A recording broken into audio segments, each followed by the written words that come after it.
আজকের আলোচনা দিন প্রতিষ্ঠায় সাহাবায়ে কেরামের কি কি ভূমিকা ছিল, কেমন ছিল তাদের জীবনযাপন, কি কষ্ট না তারা করেছে, তাদের কিছু ইতিহাস আপনাদেরকে জানা দরকার। দিন প্রতিষ্ঠার এটা আরবি শব্দ হচ্ছে একামতে দিন। আরবি শব্দ কি? একামতে দিন। এর আরবি শব্দ হচ্ছে একামতে দিন। সম্মানিত মুসলমান ভাইরা আমার, এই পৃথিবীতে যত নবী রাসূলকে আল্লাহ তাআলা পাঠিয়েছেন তাদেরকে একামতের দিনের দায়িত্ব দিয়ে পাঠিয়েছেন। বাবা আদম আলাইহিস সালাতু থেকে শুরু করে আমাদের নবী হযরত মুহাম্মদ রাসূলুল্লাহ সাল্লাল্লাহু আলাইহি সাল্লাম পর্যন্ত যত নবী রাসূলকে আল্লাহ তাআলা প্রেরণ করেছেন প্রত্যেককে আল্লাহ তাআলা একামতের দিনের দায়িত্ব দিয়েছেন। সুবহানাল্লাহ বলবেন না? একটু জোরে বলেন সুবহানাল্লাহ। আপনাদের কি কষ্ট হচ্ছে না? আমার প্রতি রাগ করেন না? আমি আগেই বলেছি আমি কক্সবাজারের মানুষদেরকে অনেক ভালোবাসি। আই লাভ ইউ কক্সবাজারবাসী, আমি আপনাদেরকে ভালোবাসি, হৃদয় থেকে বেশি ভালোবাসি। কেন না জানি না, বাংলাদেশের যত জেলায় যায় আমি আগেই বলেছি কক্সবাজারের মানুষের মধ্যে এত আন্তরিকতা, বিদ্যতা, এদের মধ্যে এত সুন্দর সুশৃঙ্খল, আলেমদেরকে তামিজ, আলেমদেরকে ভালোবাসা আর বাংলাদেশে কোনো জেলায় এত সুন্দর করে কিনা আমার জানা নেই। আলহামদুলিল্লাহ বলবেন না? ভাইরা আমার, আর এই পৃথিবীতে যত নবী রাসূল আল্লাহ তাআলা প্রেরণ করেছেন তাদের মিশন এবং ভীষণ ছিল একামতের দিন। কি ছিল বলেন? একামতের দিন, দিন প্রতিষ্ঠার কাজ। নবী রাসূলদের পরে যাদেরকে ধরা হয় তার হলে সাহাবা আজমাইন। এদেরকে বলা হয়, সাহাবীদেরকে বলা হয় যে আকাশের তারকা থেকেও তারা কি বলেন? দামি। সাহাবা আজমাইন এই পৃথিবীতে নবী রাসূলদের যেমন দিন প্রতিষ্ঠার জন্য অক্লান্ত পরিশ্রম করেছেন, আন্দোলন করেছেন, সংগ্রাম করেছেন, সাহাবা আজমাইনও এই পৃথিবীর মধ্যে দিন প্রতিষ্ঠার জন্য অনেক তাদের কষ্ট, ত্যাগ, নির্যাতন, নিপীড়ন সহ্য করতে হচ্ছে। তার ইতিহাস আপনাদের অনেকে জানেন। সাহাবা আজমাইনদের সততা ছিল। সাহাবা আজমাইনদের সততার কারণে তারা গোটা বিশ্বের মানচিত্রে অদ্দজাহান রাষ্ট্র পর্যন্ত তারা শাসন করেছে। সুবহানাল্লাহ বলবেন না?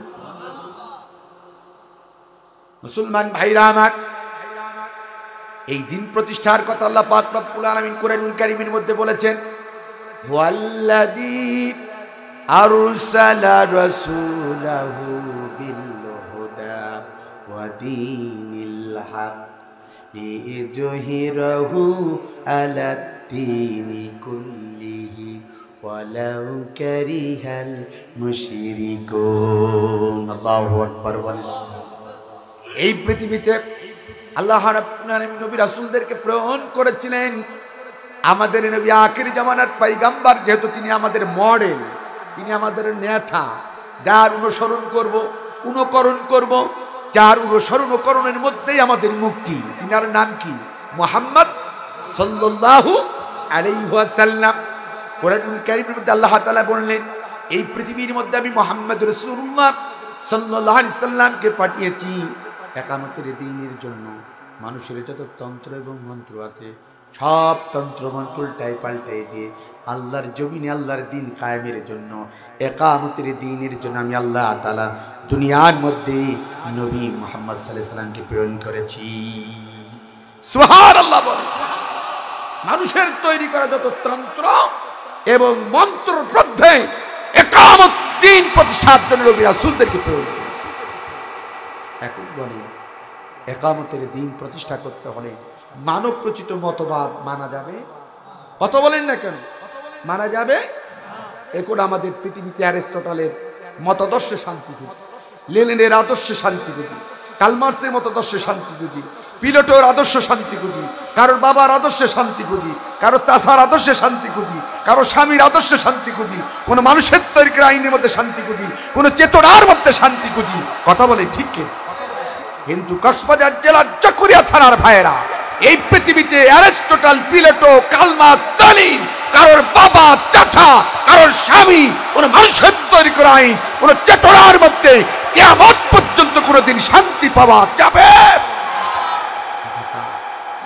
একেবারে ক্লিয়ার কথা। কার দলিল হলো কোরআনুল কারীমের সূরাতুল ইব্রাহিমের 1 নম্বর আয়াত, এই সূরাতুল বাকারার 38 নম্বর আয়াত আল্লাহ বললেন ফামান তাবিয়া হুদায়া ফালা খাউফুন আলাইহিম ওয়ালা হুম ইয়াহজানুন। আল্লাহু আকবার বললেন আল্লাহ রাব্বুল আলামিন, ও দুনিয়ার মানুষেরা, এই পৃথিবীর মধ্যে যদি তোমরা দিন প্রতিষ্ঠা করতে চাও, শান্তি যদি তোমরা দুনিয়ার মধ্যে যদি পেতে চাও, তাহলে একমাত্র আমার কোরআন, এই কোরআনুল কারীম প্রতিষ্ঠা করতে হবে, কোরআনের বিধান মানতে হবে, কোরআনের আইন চালু করতে হবে, কোরআনের শাসন মেনে নিতে হবে। যদি তোমরা কোরআনের বিধান অনুযায়ী শান্তি খোঁজো, তবেই দুনিয়াতে শান্তি পাবা, নইলে কোনোদিন শান্তি দুনিয়াতে পাওয়া যাবে না।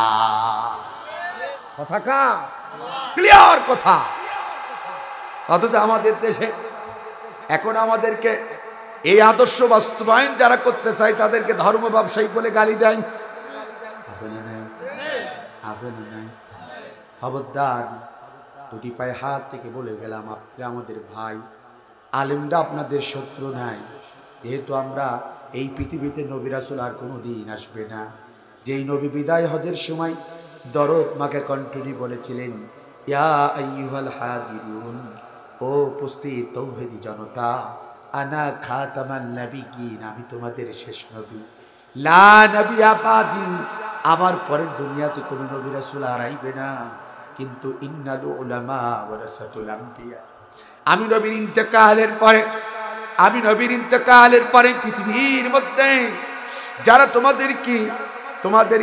তোমাদেরকে ইহদিনাস সিরাতাল মুস্তাকিম, সঠিক রাস্তা দেখাবে, তোমাদের যারা ধারক এবং বাহকের দায়িত্ব পালন করবে, তারা আর কেউ নাই, তারা হলো জাতির শ্রেষ্ঠ সন্তান হযরত উলামায়ে কেরাম। আল্লাহু আকবার বলেন। সেই উলামায়ে কেরাম তোমাদেরকে বলতেছে, দ্বীনের দাওয়াত দিচ্ছে, ইকামতের দ্বীনের কথা বলতেছে, আর তোমরা তাদেরকে ধর্ম ব্যবসায়ী বলছো, তোমরা তাদেরকে পথভ্রষ্ট বলছো, তোমরা তাদেরকে গালি দিচ্ছ। এর থেকে দুঃখজনক কথা কিছু হতে পারে না। কথা বলে ভাই, মানুষ যখন মারা যায়, হুজুরকে জিজ্ঞাসা করবেন, আমরা কবরে যখন রাখি, আপনাদের দেশে কবরে মানুষ রাখার পরে গায়ে হাত দিয়ে একটা দোয়া পড়ে, দোয়াটার নাম কি বলেন? বিসমিল্লাহে ওয়া আলা মিল্লাতে রাসূলিল্লাহ। তার মানে কি? আমরা এটা বলি, বাংলা অর্থটা জেনে রাখেন, এটা রাসূলের মিল্লাতের উপর, আল্লাহ তোমার এই বান্দা মুহাম্মদ সাল্লাল্লাহু আলাইহি ওয়াসাল্লামের আদর্শের উপরে তিনি রেখে গেলাম, মুহাম্মদ সাল্লাল্লাহু আলাইহি ওয়াসাল্লামের আদর্শের উপরে কি রেখে গেলাম, এই মুহাম্মদ সাল্লাল্লাহু আলাইহি ওয়াসাল্লামের অনুসারী ছিল, এই আদর্শের উপর প্রতিষ্ঠা ছিল, আল্লাহ রেখে গেলাম, তুমি কবরে ভালো রেখো। ও কক্সবাজার জেলার চকরিয়া থানার ভাইরা, সেই নবী ছিলেন রাষ্ট্রনায়ক, সেই নবী ছিল রাষ্ট্রের প্রধান, সেই নবী রাজনীতি করেছে, ওনার রাজ প্রতিষ্ঠা করেছে। সেই নবীর আদর্শ যারা প্রতিষ্ঠা করতে চায় তাদেরকে তোমরা ধর্ম ব্যবসায়ী বলো, আমি তো মনে করি তুমি একটা পাগল ছাড়ার কিছু না। কথা বলেন, তোমরা পাগল ছাড়ার কিছু নয়। ইতিহাস পড়বা, ইতিহাস জানবা, ইতিহাস না পড়ে, ইতিহাস না জেনে পাগলের মতন কাউকে খুশি করার জন্য, কোন রাষ্ট্রের ব্যক্তিদেরকে খুশি করার জন্য এই ধরনের বক্তব্য যারা দিয়েছে, তওবা করেন, নাহলে ঈমান থাকবে না, কাফের হয়ে যাবেন। কথা বলি ঠিক আছে না নাই? আমার কথা কি রাগ করছেন? আমি আগেই বলেছি, কাউকে পরোয়া করি না, একমাত্র আল্লাহকে ছাড়া। আমি আগেই বলেছি, আমার মাকে, হয়তো বা কথাটা রেকর্ড হচ্ছে, আমি যখন মাহফিলে কথা বলতাম, মাঝে মাঝে আমার আব্বা, আমার মা, এখনো পর্যন্ত আমার বাবা রাত যতক্ষণ না পর্যন্ত মাহফিল শেষ হবে 12টা 1টার পরে ফোন দিতেই থাকবে, হোকা মাহফিল শেষ হয়েছে কোথায় এখন।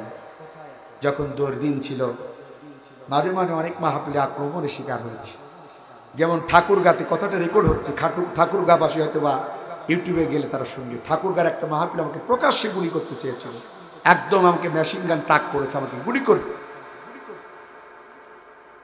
আল্লাহ রাব্বুল আলামিন আগেই বলেছে, হায়াত কার হাতে?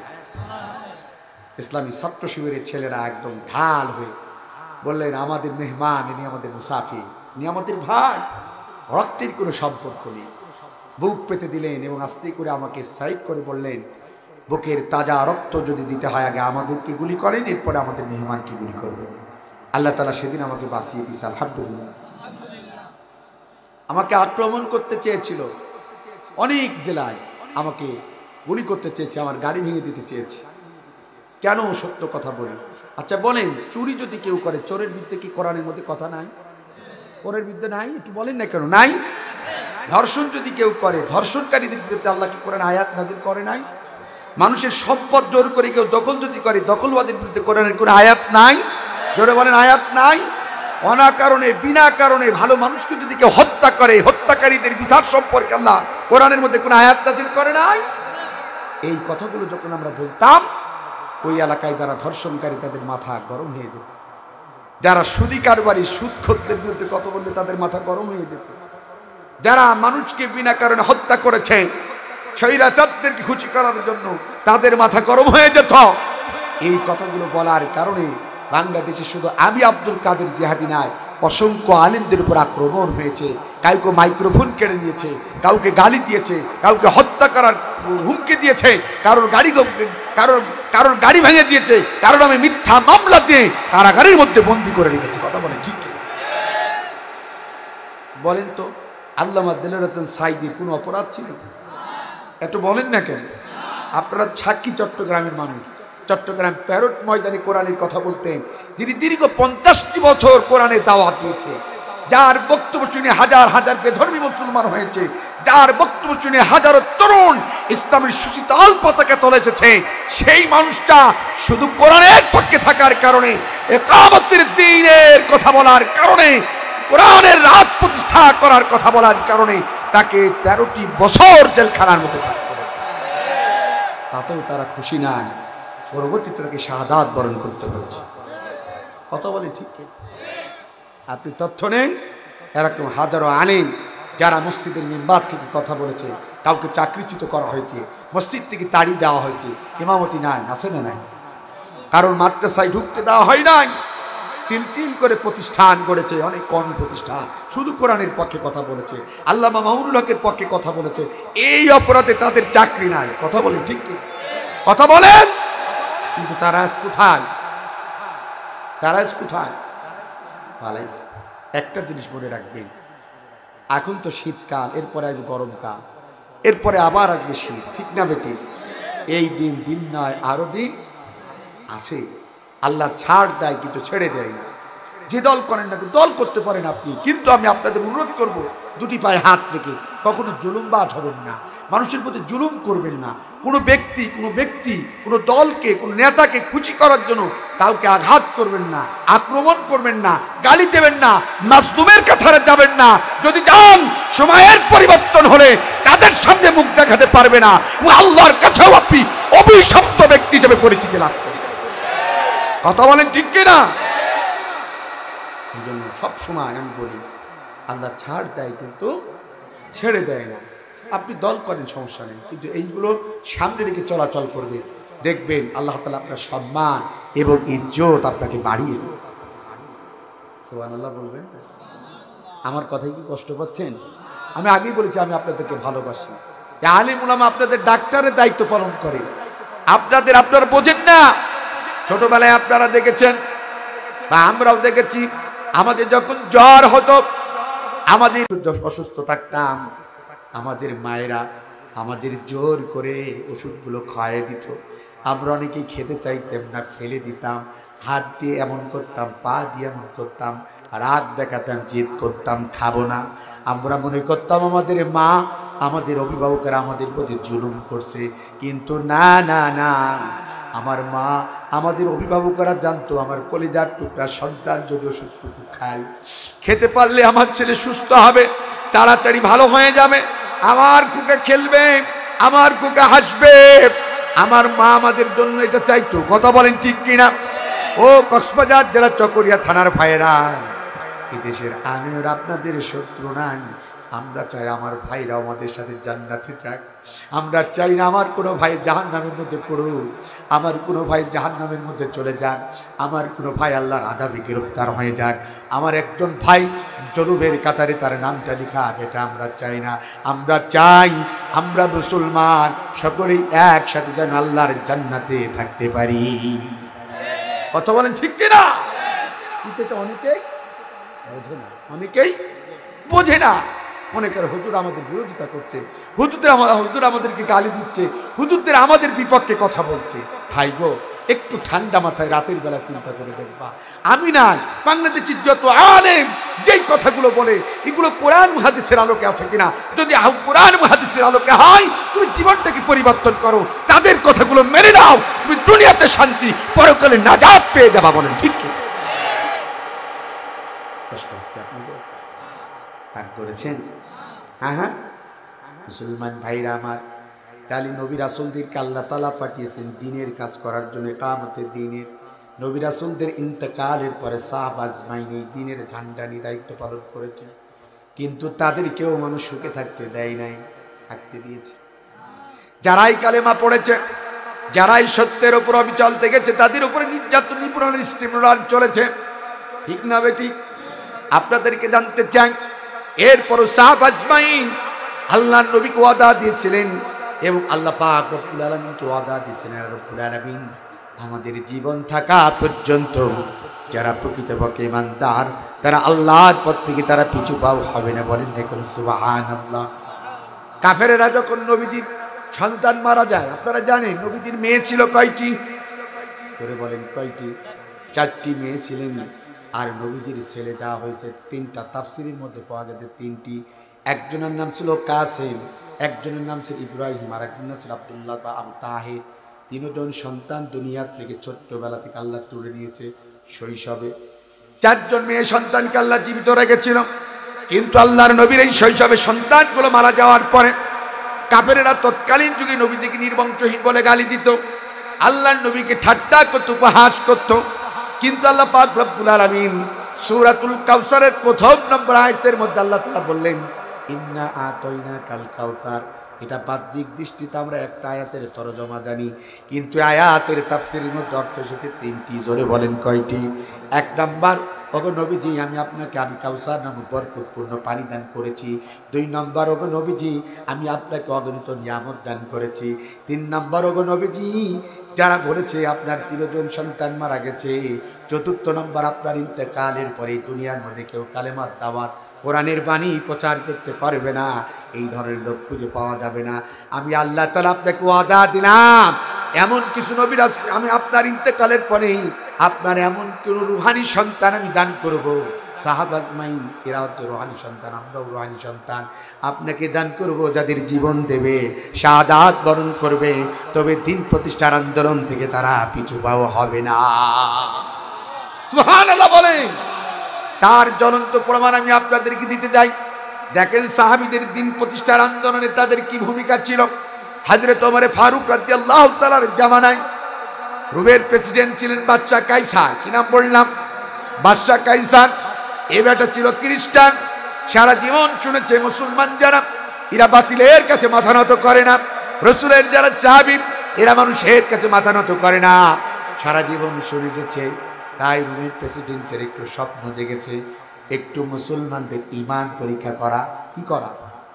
ঈমান পরীক্ষা করা। তার রাষ্ট্রের সব প্রশাসনদেরকে তার গোপন কার্যালয়ে ডাকলেন, বললেন আমি চাই একজন মুসলমান হলেও ধরে নিয়ে আসতে হবে, তার ঈমান আমি পরীক্ষা করতে চাই। যুগে যুগে দেখবেন মুসলমানদের ঈমান পরীক্ষা করতে চাই, এমন স্বৈরাচার দুনিয়াতে আছে না নাই?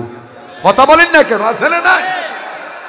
মুসলমান ভাইরা আমার, রোমের প্রেসিডেন্ট বাদশা কাইসার একথা বলার সাথে সাথে সব প্রশাসনেরা বললেন, মাননীয় প্রাইম মিনিস্টার, দীর্ঘদিন ভাবে ক্ষমতার মস্তদে আপনি বসে আছেন, আমাদেরকে বড় বড় পোস্টে দায়িত্ব দিয়ে আছেন, একজন মুসলমানের ঈমান পরীক্ষা করতে চান আপনি, যেখানেই মুসলমান পাবো আপনার কাছে ধরে আনবো, আপনি টেনশনের কোনো কারণ নাই।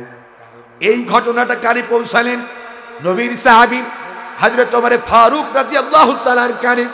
হযরত ওমর ফারুক রাদিয়াল্লাহু তাআলার কানে যাওয়ার সাথে সাথে তিনি যুদ্ধের ঘোষণা দিলেন রোমের প্রেসিডেন্টের বিরুদ্ধে, যে মুসলমানদের ঈমান পরীক্ষা করতে চাইবে আর আমরা ঘরের কোনায় বসে থাকবো, এটা হতে পারে না। আল্লাহু আকবার বলে সাথে সাথে ঘোষণা দিলেন। ঘোষণা দেওয়ার সাথে সাথে 1 নয় 2 নয় 80 জন মধ্যে মুজাহিদ, 80 জন সাহাবী আল্লাহু আকবার রোমের প্রেসিডেন্টের এলাকায় ঈমানের দাওয়াত, কালেমার দাওয়াত নিয়ে যাওয়ার জন্য প্রস্তুত হয়ে গেলেন।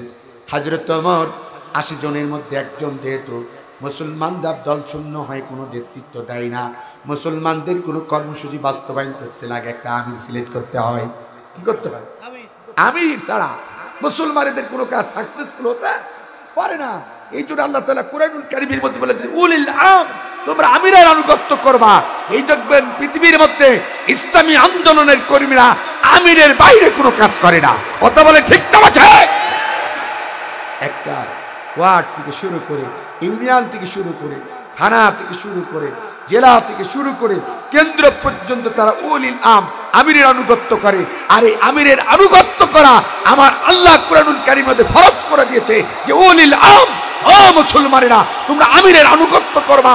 সে যদি সত্যের উপরে থাকে, সে যদি ইসলামের উপরে থাকে, সে যদি ইকামতের দ্বীনের উপরে থাকে। বলেন না কেন সুবহান। হযরত ওমর ফারুক রাদিয়াল্লাহু তাআলা ৮০ জন সাহাবীদের একটা কাফেলা তৈরি হয়ে গেলেন।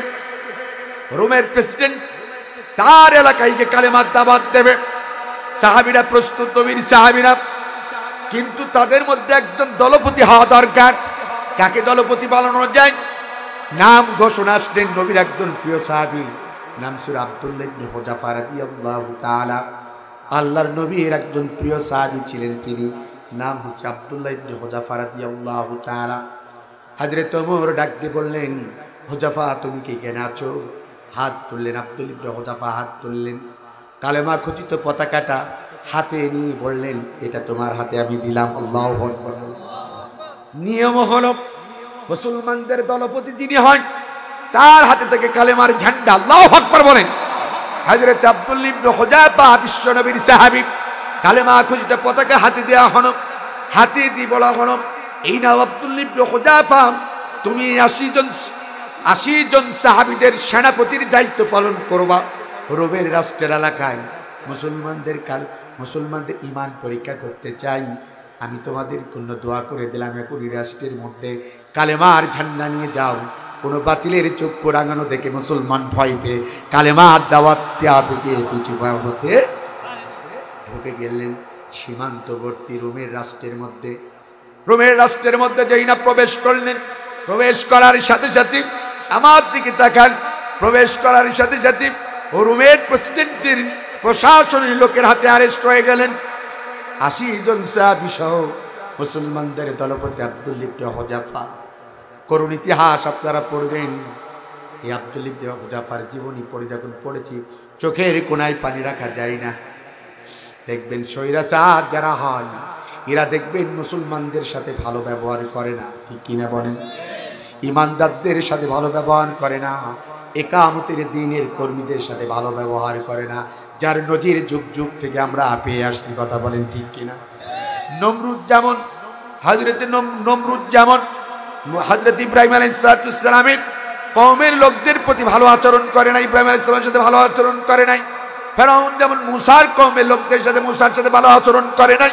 নবী মুহাম্মদুর রাসূলুল্লাহ সাল্লাল্লাহু আলাইহি সাল্লামের যারা অনুসারী এবং নবী মুহাম্মদ সাল্লাল্লাহু আলাইহি সাল্লামের সাথে আবু জেহেল এবং তার উত্তরসূরিরা ভালো ব্যবহার করে নাই। তার কারণ তারা ছিল স্বৈরাচার।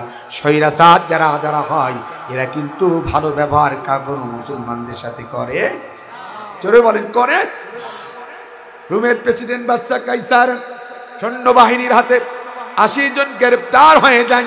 গ্রেপ্তার হওয়ার সাথে সাথে এবার তাদেরকে ধরে নিয়ে যান।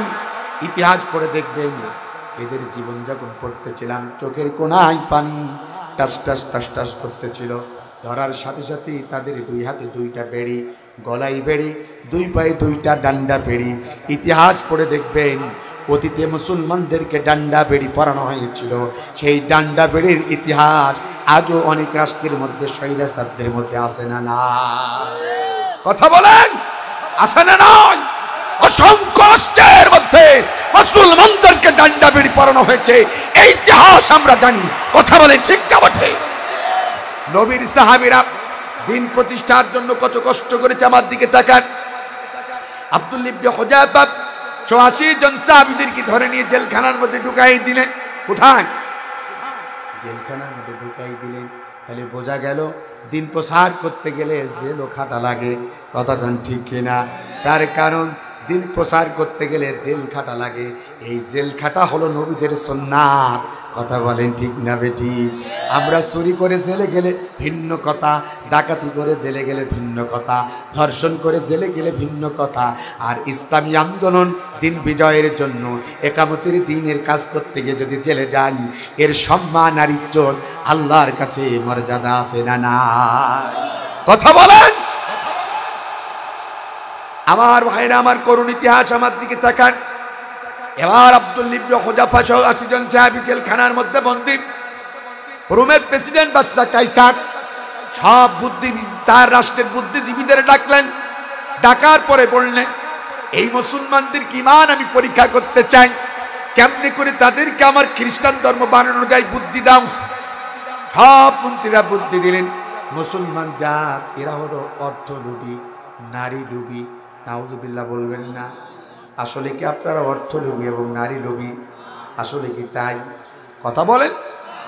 তখন বলছে আপনার তো একটা সুন্দরী মেয়ে আছে, আর আপনার রাজত্বের অর্ধেক রাজত্ব মুসলমানদের যিনি লিডার, মুসলমানদের যিনি কমান্ডার, মুসলমানদের যিনি প্রধান সেনাপতি, তার নাম হলো আব্দুল্লাহ ইবনে হুযাফা। তাকে ধরে নিয়ে আসেন। নিয়ে আসার পরে তাকে প্রস্তাব দেন।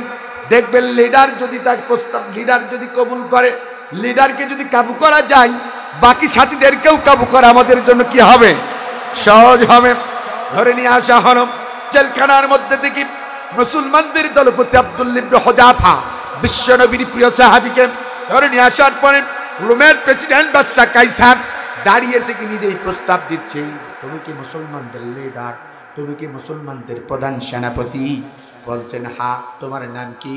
ভাই আমার নাম হলো আব্দুল্লাহ ইবনে হুযাফা। বলতেছে তুমি কি মুসলমান ধর্ম ছেড়ে আমার খ্রিস্টান ধর্ম গ্রহণ করবা? তিনি ইমানি দীপ্ত কণ্ঠে বলে, জীবন দেব, শাহাদাত বরণ করব, তবু আমি কোনোদিন খ্রিস্টান ধর্ম গ্রহণ করব না।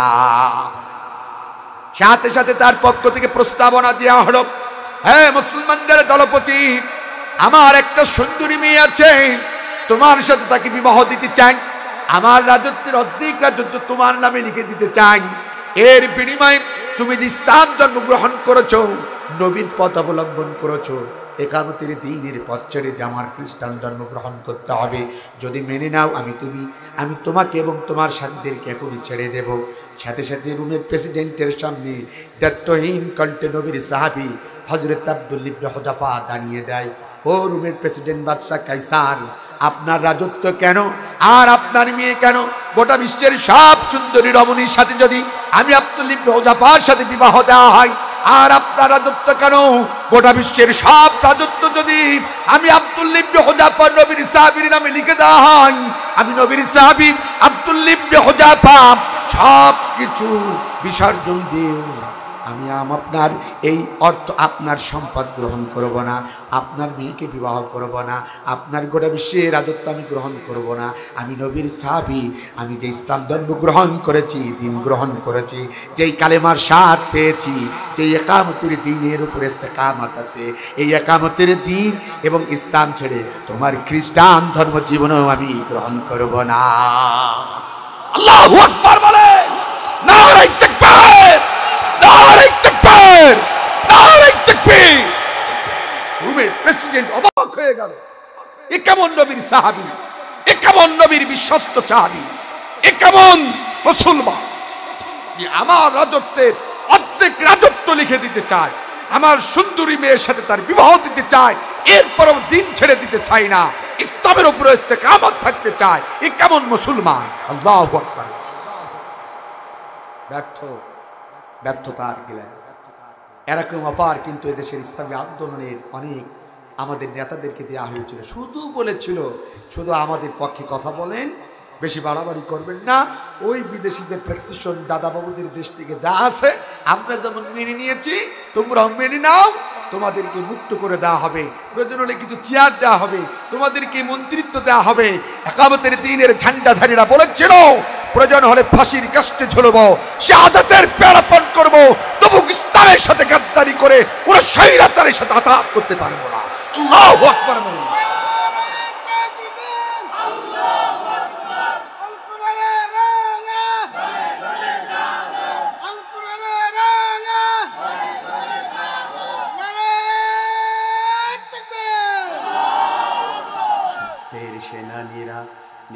তো বিশ্রাম, আমাদের সংগ্রাম চলবে অবিরাম, সত্যের সেনানীরা নেবে না তো বিশ্রাম, আমাদের সংগ্রাম চলবে অবিরাম।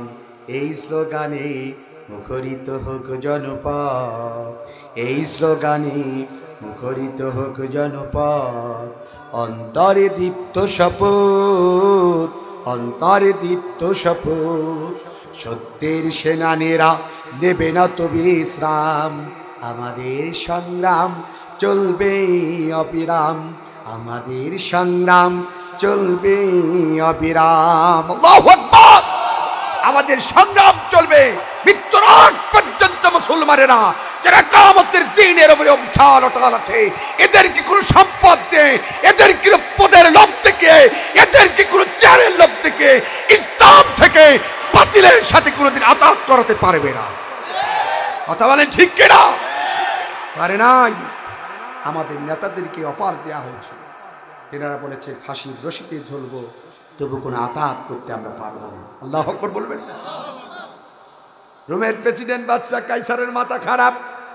এ কেমন মুসলমান, এ কেমন মুসলমানদের, এ কেমন নবীর সাহাবী যাদেরকে সম্পদের লোভ দিলাম, নারীর লোভ দিলাম, এরপরও একামতের দিন থেকে তারা পিছু পাও হতে পারে না। সব বুদ্ধিজীবীদেরকে ডাকলেন, ডেকে বললেন, ও বুদ্ধিজীবীরা বুদ্ধি দাও, কেমনে করে মুসলমানদেরকে খ্রিস্টান ধর্ম গ্রহণ করানো যায়। বুদ্ধি দিলেন বুদ্ধিদাতারা। পৃথিবীতে এমনও রাষ্ট্র আছে, এমনও বুদ্ধিজীবী আছে, বুদ্ধি দেয়, যেই বুদ্ধি শুনে দেশ ও জাতির কল্যাণ হয়, রাষ্ট্রের কল্যাণ হয়।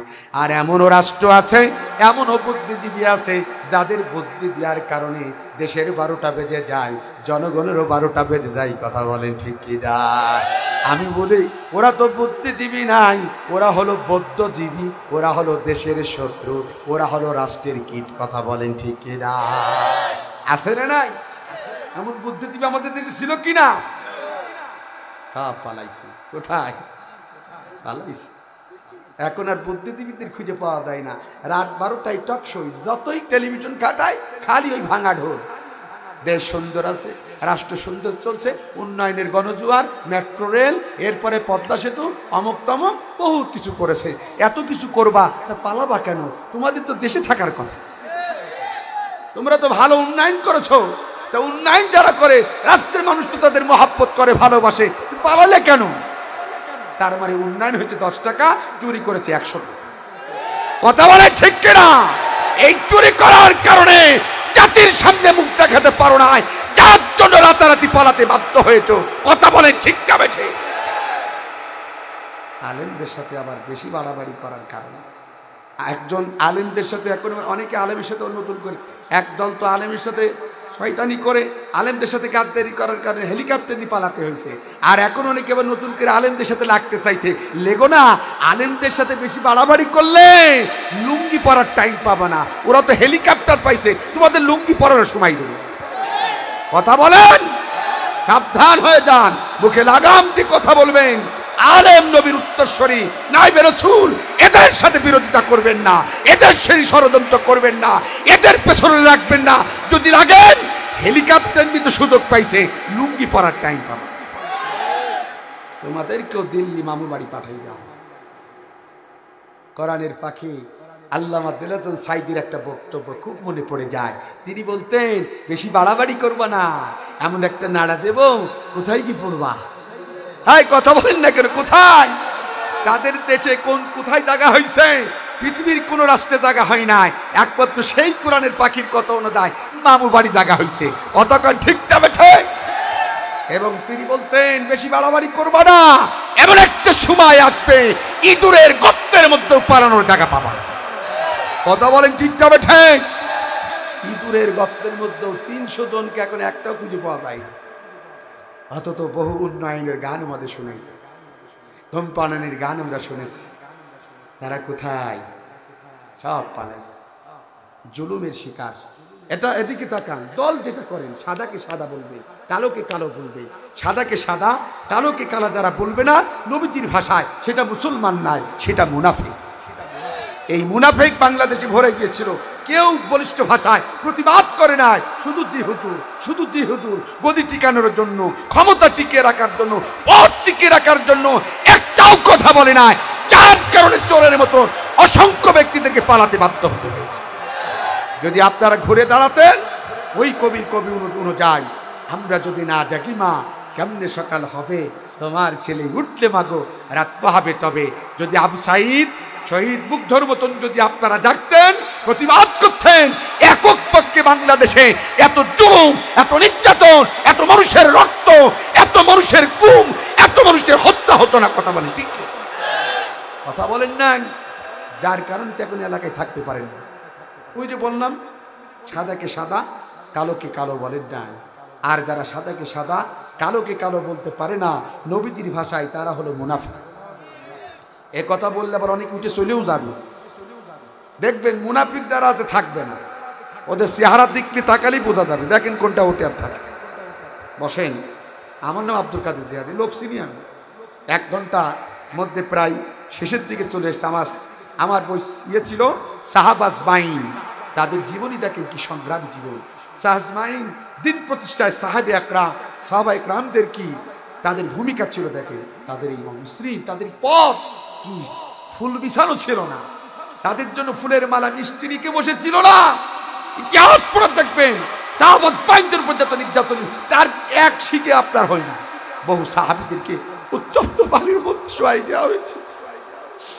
হযরতে বেলাল রাদিয়াল্লাহু তাআলাকে পাথর পিছান। আপনারা যারা আরব দেশে গেছেন, আমি হজে গেছি, আরব দেশে যখন গিয়েছি দেখি আরবের মাটি প্রচন্ড গরম, সেই আরবের বালির উপরে শোয়াই দিয়েছে। হযরতে বেলাল হাবশী রাদিয়াল্লাহু তাআলা বুকের মধ্যে পাথর চাপা দিয়েছে। এই বেলাল ভুলে যা তুই মুহাম্মদকে। বেলাল বলে না, বেলালের জবান থেকে উচ্চারিত কুল হুয়াল্লাহু আহাদ, কুল হুয়াল্লাহু আহাদ, কুল হুয়াল্লাহু আহাদ।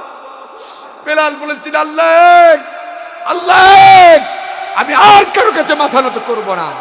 যে আল্লাহর কাছে আমি সারেন্ডার করেছি, সেই নবীর হাতে হাত থেকে কালেমা পড়েছি, সেই ইসলাম ছেড়ে দিয়ে অন্য কারোর গোলামি, অন্য কারোর ধর্ম গ্রহণ করতে পারবো না। আল্লাহ জীবনী পড়ে খাব্বাব রাদিয়াল্লাহু তাআলাকে কত কষ্ট করেছে। হযরত খাব্বাব রাদিয়াল্লাহু তাআলাকে কত কষ্ট করেছে। আগুনের আঙ্কার তৈরি করা, খুবাইব রাদিয়াল্লাহু তাআলাকে কত কষ্ট দিয়েছে।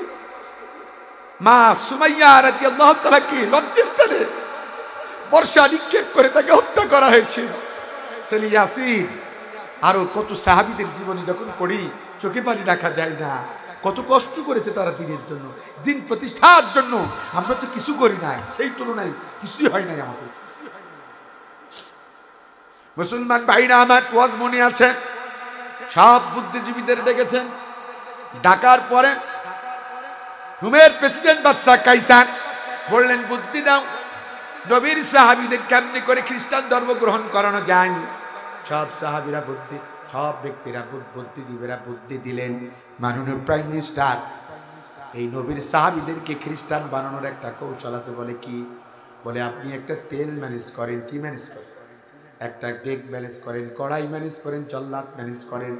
আর ওই ফোটান্ত তেলের মধ্যে এই 80 জনকে জেলখানা থেকে ধরে নিয়ে তাদের সামনে ফোটান্ত তেলের মধ্যে 2 জনকে ধরে নিয়ে এসে ছেড়ে দেন।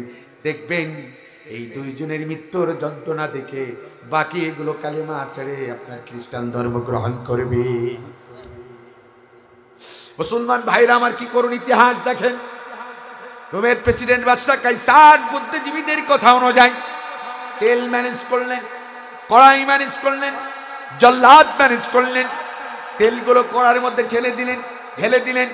দীর্ঘক্ষণ জাল দেওয়ার পরে তেলগুলো যখন টকবক টকবক করে ফুটতেছে, যেমন মায়ের জাতেরা ভাত রান্না করলে দেখবেন অনেক সময় চাউলগুলো টকবক টকবক করে ফোটে কিনা, ঠিক এই তেলগুলো যখন টকবক টকবক করে ফুটতেছে, 80 জন বিশ্বনবীর সাহাবী নিরপরাধ, কোনো অপরাধ করে নাই, শুধু কালেমা পড়ে মুসলমানিত্ব গ্রহণ করেছে।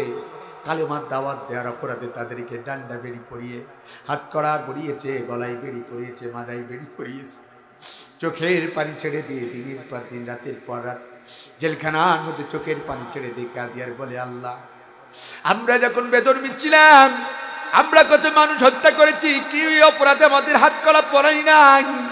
আমরা যখন মানুষ খুন করেছি, মানুষ কত খারাপ কাজ করেছি, মদ পান করে মাতলামি করেছি, কত জিনা করেছি, কত ব্যভিচার করেছি। ওগো আল্লাহ, যখন অমুসলিম ছিলাম কেউ আমাদের হাত করা পড়াই নাই, কেউ ডান্ডা বেড়ি পড়াই নাই, কেউ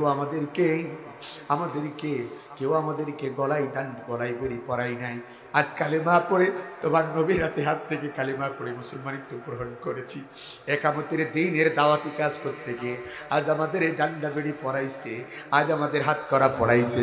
আল্লাহ, তুমি যদি না বাঁচাও, পৃথিবীর কোন মানুষ আজ আমাদের বাঁচাতে পারবে না। বলেন তো মুসলমানদের বাঁচানোর মালিককে? আর একটু জোরে বলেন কে?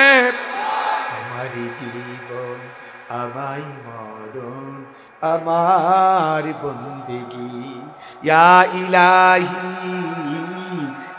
ইলাহি কবুল করো আমারি বন্দেগি। আমারই জীবন আমায় মরণ আমার বন্দেগি।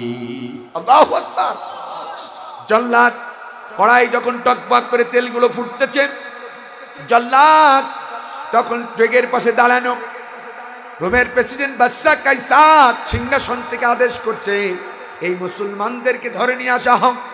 80 জন মুসলমানদেরকে ধরে নিয়ে আসা হলো, ডেগের সামনে দাঁড় করানো হলো এক কাতারে সারিবদ্ধভাবে। রোমের প্রেসিডেন্ট বাদশা কাইসার মাঝখানে তিনি দাঁড়ানো। 2 জন সাথীদেরকে ধরে নিয়ে এসে যেই ফুটান্ত তেলের মধ্যে ছেড়ে দিলেন। মাছ যেমন ভাজলে সাথে সাথে তেলের মধ্যে ছেড়ে দিলে মাছ যেমন সাথে সাথে ফ্রাই হয়ে যায়, 2 জন মুসলমান ফুটান্ত তেলের মধ্যে ছাড়ার সাথে ইন্না লিল্লাহি ওয়া ইন্না ইলাইহি রাজিউন সাথে সাথে শাহাদাতের পেয়ালা তারা পান করলেন। তেলের মধ্যে সাথে সাথে মাছ ফ্রাইয়ের মতন ফ্রাই হয়ে গেলেন। আমি মনে করি শহীদের মৃত্যুর থেকে উত্তম মৃত্যু আর পৃথিবীতে কিছু হতে। মা গো তুমি কাঁদছো কেন একলা বাড়িতে, ও মা তোমার আমার দেখা হবে, তোমার আমার দেখা হবে জান্নাতের ওই সিঁড়িতে। মা গো তুমি কাঁদছো কেন একলা বাড়িতে, তুমি তো মা শিখিয়েছিলে শহীদের আমার নাম, তাই হয়েছি শহীদ মা গো অভিমান করো না মা, অভিমান করো না। মা গো তুমি কাঁদছো কেন একলা বাড়িতে, ও মা তোমার আমার দেখা হবে, তোমার আমার দেখা হবে জান্নাতের ওই সিঁড়িতে। মা গো তুমি কাঁদছো কেন একলা বাড়িতে। বলে আল্লাহু আকবার। ও চকরিয়ার ভাইয়েরা, আমি জানি আল্লামা দেলোয়ার হোসেন সাইদির ইন্তেকালের পরে তার বিয়ে করার পরে নতুন বধূকে নিয়ে বাড়ির ছাদে উঠেছে। কোথায় উঠেছে? ছাদে। এ তো গত 2 দিন আগে মনে পূর্ণিমার চাঁদ হয়েছে, তাই না? নতুন বিয়ে করার পরে ফাল্গুন মাস পূর্ণিমার চাঁদ বলা হয়। 14 তারিখের চাঁদটাকে পূর্ণিমার চাঁদ বলে। কি বলে? হেলাল মানে নতুন চাঁদ। হেলাল কমিটি বলে না, নতুন চাঁদ দেখা কমিটিকে বলা হয় হেলাল বাহিনী, মানে নতুন চাঁদ দেখা কমিটি। আর পূর্ণিমার চাঁদ, হ্যাঁ, এই হচ্ছে পূর্ণিমার চাঁদ যেদিন ওঠে সেদিন ছাদের উপরে নিয়ে নতুন বধূকে নিয়ে রাজা মশাই গল্প করছে, শোনো তোমার ঠোঁটটা কত সুন্দর। আমরা তো এখন বিবাহ করার পরে স্ত্রীদেরকে প্রশংসা করি, এখন আমরা বাড়িতে বিবাহ করার পরে স্ত্রীতে আনার পরে যা ইচ্ছা তাই ভাষায় গালি দিই। তোর নাক থ্যাবড়া, তুই কানে কম শুনিস, তোর দাঁতগুলো উঁচা, যা আছে তাই। একটা জিনিস মনে রাখবেন, নারীদেরকে যত পাম দেবেন, পাম বোঝেন তো, যত ওদেরকে প্রশংসা করবেন তত তার কাছে ভালোবাসা পাবেন। আমরা তো ভালোবাসা নিতে জানি না। আমরা বাড়ি এসেই বলি, এই ধন্যনির মা, এটা করিস নাই কেন, ওটা করিস নাই কেন, তোর গা দিয়ে দুর্গন্ধ বাইর হচ্ছে। তখন তো ভালোবাসা পাওয়া যায় না, ওর মেজাজও গরম হয়ে যায়। কতক্ষণ ঠিক না বেঠিক? ভালোবাসা পেতে হলে ভালোবাসা দিতে হয়। রসুলের সাহাবী স্ত্রীদের জীবনী পড়ে দেখবেন, রসুল করিম সাল্লাল্লাহু আলাইহি ওয়াসাল্লাম সিরাত পড়ে দেখবেন কিভাবে দাম্পত্য জীবন তারা পালন করেছে। আমার বলা মাকসুদ ওঠা না, এদিকে তাকান। রাজামশাই কোথায় উঠেছে? বাড়ির ছাদে উঠে পূর্ণিমা চাঁদের দিকে তাকায় আর বউটার প্রশংসা করে, শোনো তোমার ঠোঁটটা খুব সুন্দর, গোলাপের মতো লাগে, পাপড়ি গোলাপের পাপড়ির মতো লাগে, তোমার দাঁত দুটো হীরার মুক্তার মতো লাগে, তোমার চোখ দুটো হরিণের ডানা ডানা, হরিণের চোখের মতন ডাগর ডাগর লাগে, তুমি না অনেক দেখতে সুন্দর, তোমার চুলগুলো হীরার মতন চকচক করে গ্লিজ দেয়। প্রশংসা করতে করতে এক পর্যায়ে আমার ভাইরা আমার, এক পর্যায়ে রাজামশাই আমার ভাইরা আমার বলতেছে, শোনো স্ত্রী তো এই প্রশংসা করতে করতে এক পর্যায়ে বলে ফেলছে যে তুমি না ওই চাঁদের থেকেও সুন্দর, চাঁদের থেকেও কি সুন্দর। যেই না বলেছি, বলছে রাজামশাই এতক্ষণ আপনার মাথা ঠিক ছিল, কিন্তু এখন আর মাথা ঠিক নাই। আমার ঠোঁট সুন্দর, নাক সুন্দর, কান সুন্দর, দাঁত সুন্দর, চুল সুন্দর, সব সুন্দর, কিন্তু তোমার মাথা এখন ঠিক নাই। আমি ওই চাঁদের থেকে সুন্দর, এটা আমি মেনে নিতে। বলার সাথে সাথে রাজামশাইয়ের মাথা হয়ে গিয়েছে গরম। বলতেছে, স্ত্রী তুমি যদি ওই চাঁদের থেকে সুন্দর না হও, আমি তোমাকে 3 তালাকে বাইন দিলাম। কি দিলাম? বাইন দিলাম, তালাক দিলাম। এখন বলেন, বউ যদি কেউ তালাক দেয় তখন ফতোয়া খোঁজে মাওলানা ফরিদুল ইসলাম আজিজির মতন মানুষ, ইয়াসিন আরাফাত জসিম সাহেবের মতন মানুষ, মাওলানা আব্দুল কাদের জিয়াদি সাহেবের কাছে চলে যায়। হুজুর রাগের মাথায় বউ তালাক দিয়েছি, বউ আছে না না একটু ফতোয়া দিন। আছেন না বউ হালাল করার জন্য? হ্যাঁ কথা বল না কে? হুজুরা তো ফতোয়া দেয়। আমার ভাইরা আমার দিকে তাকান, আমার দিকে তাকান। রাজামশাই মাথা গরম হয়ে গেছে, আবার এদিকে চিন্তায় পড়ে গেছে। দেখবেন যাদের বউ একটু সুন্দর হয়, রাগের মাথায় তালাক দিলে মাথায় কাজ করে না, ওই বউ নেওয়ার জন্য পাগল হয়ে যায়। ঠিক তবে ঠিক, কত কষ্টের বউ, কত সুন্দরী বউ, জীবনে আর কপালে মেলবে কিনা জানি না। সব হুজুরদের কাছে ফতোয়া যায়, রাষ্ট্রের যত মানুষ আছে সব হুজুরদের দরবারে ডেকেছে, ফতোয়া দাও। আমি আমার বউকে বলেছি দাঁত সুন্দর, নাক সুন্দর, চোখ সুন্দর, বলতে বলতে ও মুফতি মুহাদ্দিস হাফেজ সাহেবেরা এক পর্যায়ে বলেছি তুমি চাঁদের থেকে সুন্দর। আমার স্ত্রী বলেছে মানুষ চাঁদের থেকে সুন্দর হতে পারে না, যার কারণে আমি রাগের মাথায় আমার বউকে বলেছি তুমি চাঁদের থেকে যদি সুন্দর না হও, আমি তোমাকে তালাক দিলাম। 1 নয় 2 নয় 3 তালাকে বাইন দিলাম। ও হাফেজ সাহেবেরা, মুফতি সাহেবেরা ফতোয়া দেন, আমার বউ আছে না নাই? যত মুফতি মুহাদ্দিস আছে সব ফতোয়া দিলেন। রাজা মশাই সর্বনাশ কি করেছেন, আপনার বউ আর নাই, এ বউ তালাক হয়ে গেছে। এই যে ছোট্ট বাচ্চারা দেখতেছেন, ঠিক ওই মুহূর্তে যখন এই মজমা চলতেছিল, বিচার ফয়সালা চলতেছিল তালাকের মাসালা নিয়ে, ছোট্ট একটা ছেলে ঠিক ওই মজমার কোল দিয়ে যাচ্ছিলেন, হঠাৎ করে তার কানে আওয়াজ গেল যে মানুষ ওই চাঁদের থেকে সুন্দর হতে পারে না, ফতোয়া দিয়েছে বউ তালাক হয়ে গেছে। ছোট্ট বালকটা থমকে দাঁড়িয়ে যায়, ডাক যে বলে রাজামশাই বিয়াদবি মাফ করবেন, একটা কথা বলতাম। বলছে তুমি কি বলবা? মাদ্রাসার তলবে নেই, ছোট মানুষ, অনেক দেখবেন হুজুরদেরকে ছোট মানুষ হলে মূল্যায়ন করে না। ও কি জানে রে, ফতোয়া দেয় না এরকম হুজুরদেরকে, অনেক সময় ছোট ভালো এদেরকে মূল্যায়ন করতে চায়। রাজামশাই দিকে তাকান, ডাক দিয়ে বলছে কি বলবা বলো হে বচ্চ। বলে রাজামশাই আপনার দরবারে একটা কাহিনী শুনলাম আমি দাঁড়িয়ে দাঁড়িয়ে, যত মুফতি মুহাদ্দিসদেরকে আপনি ডাক দিয়েছেন, আপনার একটা ঘটনা আমি শুনতে পেলাম।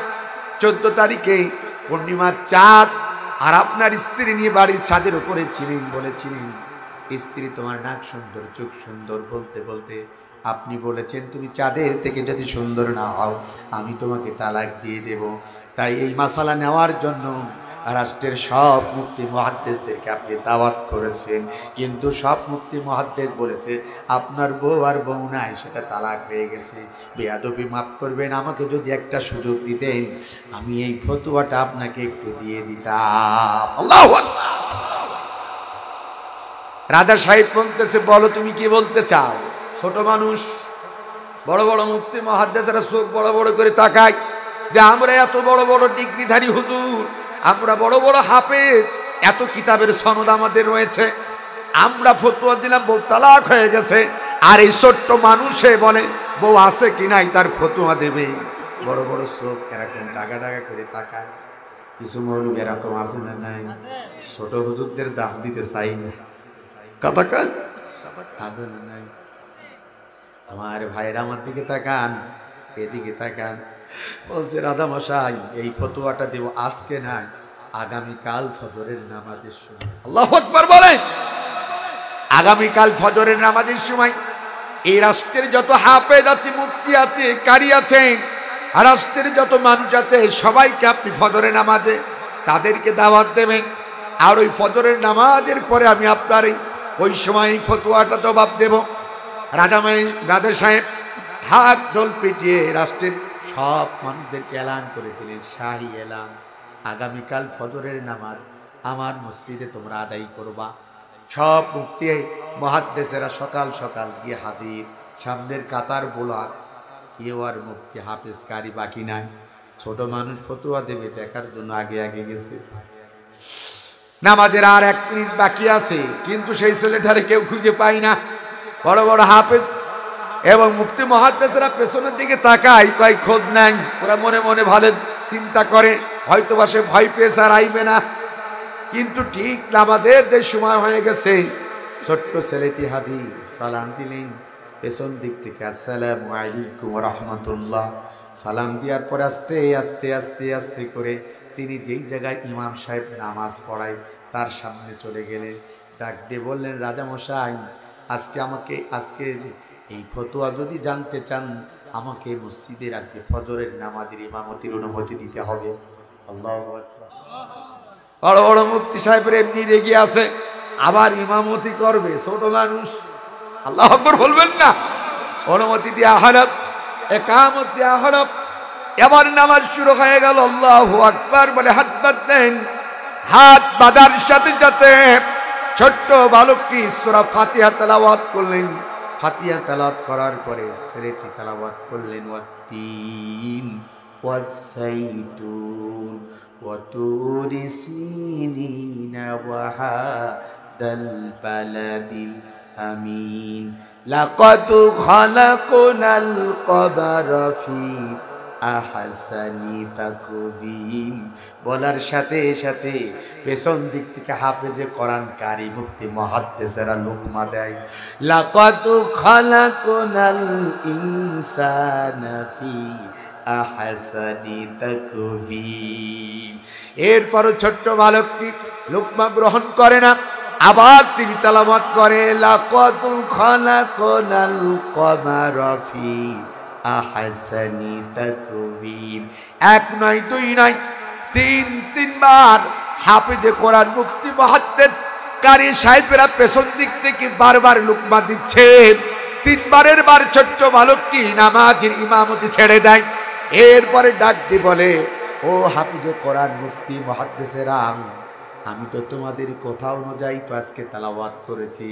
আল্লাহ পাক রব্বুল আলামিন এই পৃথিবীর মধ্যে 14 তারিখের চাঁদকে, পূর্ণিমার চাঁদকে আল্লাহ তাআলা সব থেকে সুন্দর করে তৈরি করেছে, কিন্তু তোমরা পেছন দিক থেকে বলছো না না না, লাকাদ খালাকনাল ইনসানা ফি আহসানি তাকবীম।